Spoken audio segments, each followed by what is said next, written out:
जय श्री कृष्णा। आज सुनेंगे नारद जी का भगवान विष्णु को क्रोध पूर्वक फटकारना और शाप देना, फिर माया के दूर हो जाने पर पश्चाताप पूर्वक भगवान के चरणों में गिरना और शुद्धि का उपाय पूछना, तथा भगवान विष्णु का उन्हें समझा बुझाकर शिव का माध्यम जानने के लिए ब्रह्मा जी के पास जाने का आदेश देना और शिव के भजन का उपदेश देना। सूत जी कहते हैं, महर्षियों, माया मोहित नारद मुनि उन दोनों शिवगणों को यथोचित शाप देकर भी भगवान शिव के इच्छावश मोह निंद्रा से न जाग सके। वे भगवान विष्णु के किए हुए कपट को याद करके मन में दुस्सह क्रोध लिए विष्णु लोक को गए। समिधा पाकर प्रज्वलित हुए अग्निदेव की भांति क्रोध से जलते हुए बोले। उनका ज्ञान नष्ट हो गया था। वे भगवान से कहने लगे, हरि, तुम बड़े दुष्ट हो, कपटी हो, समस्त विश्व को मोह में डाले रहते हो। दूसरों का उत्साह या उत्कर्ष तुमसे सहा नहीं जाता। तुम मायावी हो, तुम्हारा अंतःकरण मलिन है। पूर्व काल में तुम्ही ने मोहिनी रूप धारण करके कपट किया, असुरों को वारुणी मदिरा पिलाई, उन्हें अमृत पीने नहीं दिया। छल कपट में ही अनुराग रखने वाले यदि महेश्वर रुद्र दया करके विष न पी लेते तो तुम्हारी सारी माया उसी दिन समाप्त हो जाती। विष्णुदेव, कपटपूर्ण चाल तुम्हें अधिक प्रिय है। तुम्हारा स्वभाव अच्छा नहीं है, तो भी भगवान शंकर ने तुम्हें स्वतंत्र बना दिया है। तुम्हारी इस चाल ढाल को समझकर भगवान शिव भी पश्चाताप करते होंगे। अपनी वाणी रूपी वेद की प्रामाणिकता स्थापित करने वाले महादेव जी ने ब्राह्मण को सर्वोपरि बताया है। इस बात को जानकर आज मैं बलपूर्वक तुम्हें ऐसी सीख दूंगा जिससे तुम फिर कभी कहीं भी ऐसा कर्म नहीं कर सकोगे। अब तक तुम्हें किसी शक्तिशाली पुरुष से पाला नहीं पड़ा था, इसलिए आज तक तुम निडर बने हो, परंतु विष्णु, अब तुम्हें अपनी करनी का पूरा पूरा फल मिलेगा। भगवान विष्णु से ऐसा कहकर माया मोहित नारद मुनि अपने ब्रह्म तेज का प्रदर्शन करते हुए क्रोध से खिन्न उठे और विष्णु को शाप देते हुए बोले, विष्णु, तुमने स्त्री के लिए मुझे व्याकुल किया है।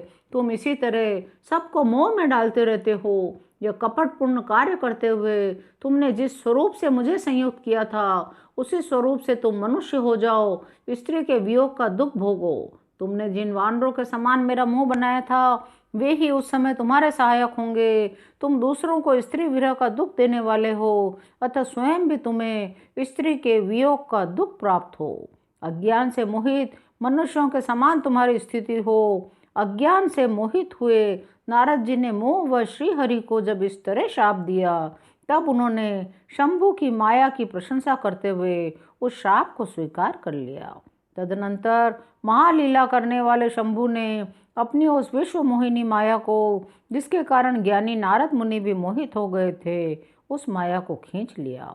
माया के तिरोहित होते ही नारद जी पूर्व शुद्ध बुद्धि से युक्त हो गए। पूर्ववत ज्ञान प्राप्त हो गया। सारी व्याकुलता जाती रही। मन में बड़ा विस्मय हुआ। वे अधिकाधिक पश्चाताप करते हुए बारंबार स्वयं की निंदा करने लगे। उस समय उन्होंने ज्ञानी को भी मोह में डालने वाली भगवान शंभु की माया की सराहना की, यह जानते हुए भी कि माया के कारण ही मैं भ्रम में पड़ गया था। वैष्णव शिरोमणि नारद जी भगवान विष्णु के चरणों में गिर पड़े। भगवान श्री हरि ने उन्हें उठाकर खड़ा कर दिया। उस समय अपनी दुर्बुद्धि नष्ट हो जाने के कारण वे बोले, नाथ, माया से मोहित होने के कारण मेरी बुद्धि बिगड़ गई थी। मैंने आपके प्रति बहुत दुर्वचन कहे हैं, आपको शाप तक दे डाला है। प्रभु, उस शाप को मिथ्या कर दीजिए। मैंने बहुत बड़ा पाप किया है। मैं निश्चय ही नरक में पड़ूंगा। हे हरि, मैं आपका दास हूँ। बताइए मैं क्या करूँ, कैसे प्रायश्चित करूँ जिससे मेरा पाप समूह नष्ट हो जाए, मुझे नरक में न गिरना पड़े। ऐसा कहकर शुद्ध बुद्धि वाले मुनि शिरोमणि नारद जी पुनः भक्ति भाव से भगवान विष्णु के चरणों में गिर पड़े। उन्हें बड़ा पश्चाताप हो रहा था। भगवान विष्णु बोले, तात, खेद न करो, तुम मेरे श्रेष्ठ भक्त हो, इसमें संशय नहीं है। मैं तुम्हें एक बात बताता हूँ, उससे निश्चय ही तुम्हारा परम हित होगा। तुम्हें नरक में नहीं जाना पड़ेगा। भगवान शिव तुम्हारा कल्याण करेंगे। तुमने मत से मोहित होकर जो भगवान शिव की बात नहीं मानी थी, उसकी अवहेलना कर दी थी, उसी अपराध का भगवान शिव ने तुम्हें ऐसा फल दिया है, क्योंकि वे ही कर्म फल के दाता हैं। तुम अपने मन में दृढ़ निश्चय कर लो, भगवान शिव की इच्छा से ही यह सब कुछ हुआ है। सबके स्वामी परमेश्वर शंकर ही गर्व को दूर करने वाले हैं। वे ही परम ब्रह्म परमात्मा है। उन्हीं का सच्चिदानंद रूप से बोध होता है। वे निर्गुण और निर्विकार हैं। सत्व रज और तम इन तीनों गुणों से परे हैं। वे ही अपनी माया को लेकर ब्रह्मा विष्णु और महेश रूपों में प्रकट होते हैं। निर्गुण भी वही हैं, सगुण भी वही हैं। निर्गुण अवस्था में उन्हीं का नाम शिव है। वे ही परमात्मा, महेश्वर, परम ब्रह्म, अविनाशी, अनंत और महादेव आदि नामों से जाने जाते हैं। उन्हीं की सेवा से ब्रह्मा जी जगत के सृष्टा हुए हैं। मैं तीनों लोकों का पालन करता हूँ। वे स्वयं ही रुद्र रूप से सदा सबका संहार करते हैं। वे शिव स्वरूप से सबके साक्षी हैं। माया से भिन्न और निर्गुण हैं। स्वतंत्र होने के कारण वे अपनी इच्छा के अनुसार चलते हैं। उनका विहार आचार व्यवहार उत्तम है। वे भक्तों पर दया करने वाले हैं। हे नारद मुनि, मैं तुम्हें एक सुंदर उपाय बताता हूँ जो सुखद, समस्त पापों का नाशक, सदा भोग एवं मोक्ष देने वाला है। अपने सारे संशयों को त्याग कर तुम भगवान शंकर के सुयश का गान करो। सदा अनन्य भाव से शिव के शत नाम स्रोत का पाठ करो। तुम निरंतर उन्हीं की उपासना और उन्हीं का भजन करो। उन्हीं के यश को सुनो और गाओ और प्रतिदिन उन्हीं की पूजा अर्चा करते रहो। जो शरीर, मन और वाणी द्वारा भगवान शंकर की उपासना करता है उसे पंडित और ज्ञानी जानना चाहिए। वह जीवन मुक्त कहलाता है। शिव इस नाम रूपी दावानल से बड़े बड़े पातकों के असंख्य पर्वत अनायास भस्म हो जाते हैं। जो भगवान शिव के नाम रूपी नौका का आश्रय लेते हैं वे संसार सागर से पार हो जाते हैं। उनके सारे पाप निसंदेह नष्ट हो जाते हैं। संसार के मूलभूत जो पातक रूपी वृक्ष हैं उनका शिव नाम रूपी कुठार से निश्चय ही नाश हो जाता है। भगवान शिव की पूजा ही उत्कृष्ट साधन, जन्म मरण रूपी संसार बंधन के नाश का उपाय है।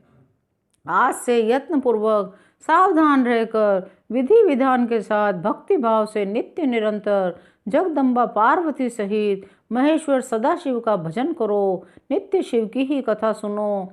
अत्यंत यत्न करके बारंबार शिव भक्तों का पूजन किया करो। मुनि श्रेष्ठ, अपने हृदय में भगवान शिव के उज्जवल चरणारविंदों की स्थापना करके पहले शिव के तीर्थों में विचरो। इस प्रकार परमात्मा शंकर के अनुपम महामत्य का दर्शन करते हुए अंत में काशी को जाओ।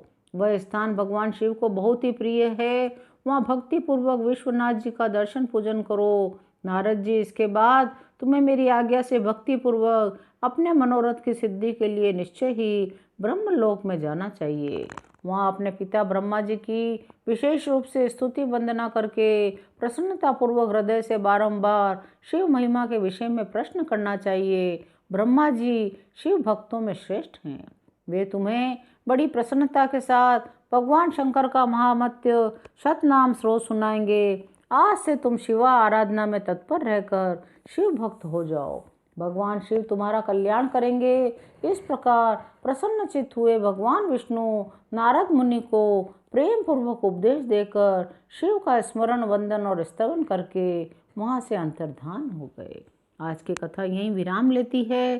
शेष अगले अंकों में। ओम नमः शिवाय।